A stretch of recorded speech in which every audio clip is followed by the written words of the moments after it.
What's up, guys? Welcome to E3 2017. I'm Tim Gettys, joined by Game Over Greggy himself, Greg Miller. Flip. Oh my God, we just saw Spider-Man, Right. Marvel's Spider-Man on PlayStation 4, behind closed doors. Extended session of what we saw on stage, along with Brian up there from Insom talking a whole bunch about the questions we have and how he could answer them, what he could get into, what he couldn't get into. Yeah, very similar demo. It was Sure. the same thing we saw at the PlayStation Showcase. Sure. With an added bit in the middle, where in the showcase they had to save 2 people before the whole helicopter scene. Yeah. In this one they saved 3. They said in the final game there's actually going to be even more. Sure, than when that. you have to save Kingpin's men or whatever from Yeah. getting their butts beat by the demons. Yeah, did that, and then what was interesting for me was watching them fail, if that makes sense. Whenever you get a press conference demo, it's polished. They don't want to screw anything up. They don't miss any beats. This one was, what happens if I get punched and my combo meter breaks? What happens if I don't hit the right thing at the right time? That was interesting. I like seeing that. In the chase scene where he's chasing the helicopter with the kind of like wrecking ball thing going on, there was a couple times where he didn't perfectly turn and it did get a little farther away, and it was like, okay, cool. That it's not as scripted as it seemed in the demo that we saw on So many people came away from that one saying, like, it's all QTE. It's like, well, it isn't, it seems like. So that is my one criticism with this game, because oh my God, it looks amazing. Yeah. Is there in the bottom right of the HUD constantly, and you see this in the demo that everyone saw as well, there's like suggested things of like, oh, you can perch here if you hit L2 and R2, or you can do a takedown move, or do a finishing move. And it's just like, it makes the whole game seem like there's way more QTEs than there actually are. It's really only during the like cinematic chase scene where there's epic music playing and like it's trying to feel like a movie that's stuff That was there. the thing, is like when they were doing when it first started, we saw him, like, he lands, you got this, I got this. And he goes and he takes out all the different guards.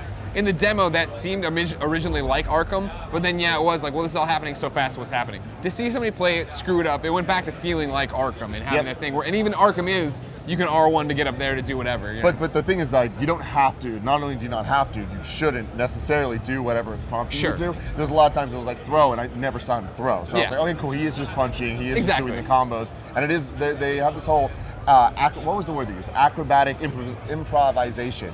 Where it's, you kind of look around and you can really use the environments to mess things up.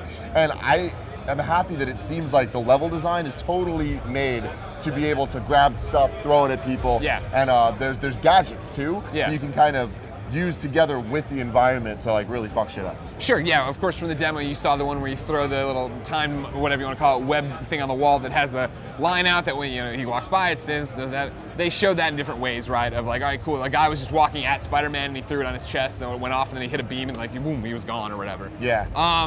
What you're making, that was the thing that I think impressed me the most in this longer demo, being able to see it right there on a TV in front of somebody playing it, was the athleticism, how parkour it looked, the way Spider-Man moved at all times, not just in cutscenes, not just landing, but in fights, even when he's getting hit, when he's getting back up from getting hit. It gave off that sense of this is what Spider-Man should be doing. I mean, that's the best thing that this game does, is it nails the feeling of Spider-Man. And I feel like from the way he talks, to the way he moves, to the way he fights, to the like action poses he does a lot, it's so genuine to what we think of Spider-Man. And the creative director, I think his name was Brian. Yeah, Brian. Oh my God, so passionate about this game. And it read so true from what he was saying, where it was just like, man, he really cares to not only make this feel like Spider-Man, but to make this feel like a new Spider-Man. From the suit to the what villains he's facing. I like that Mr. Negative's there, and that's a villain that not everyone knows, but he's like, all right, there's going to be the villains that people know, there's going to be the villains people don't know. Yeah. But we want this to be a new Spider-Man experience, but to still feel like it's Spider-Man to other people. Yeah. But that means Peter Parker as well. So they really went into detail about how this isn't just going to be Spider-Man, it's just as important to Peter Parker. And what I liked was they were talking about how in the demo, they don't call him Mr. Negative, they kept calling him Mr. Lee. Yeah. And that's because Peter has a relationship with Mr. Lee. He runs the homeless shelters, that's where Aunt May works, so he already knows her, and that's why he wanted to call him Mr. Negative. Yeah, and I love that, where they're really going into this thing of, Peter Parker is Spider-Man, you cannot split the two.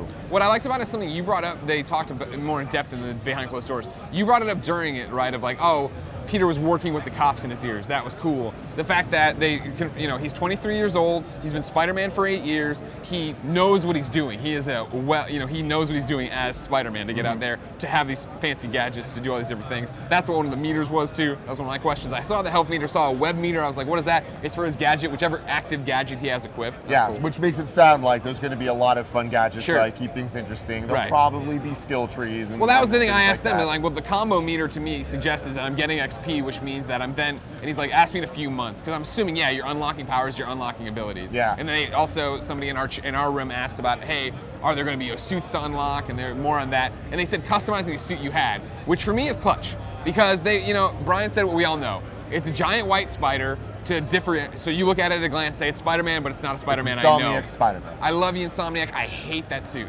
I think that suit is, Kevin, don't shake your head. Don't shake your head. Stop shaking your head, Kevin.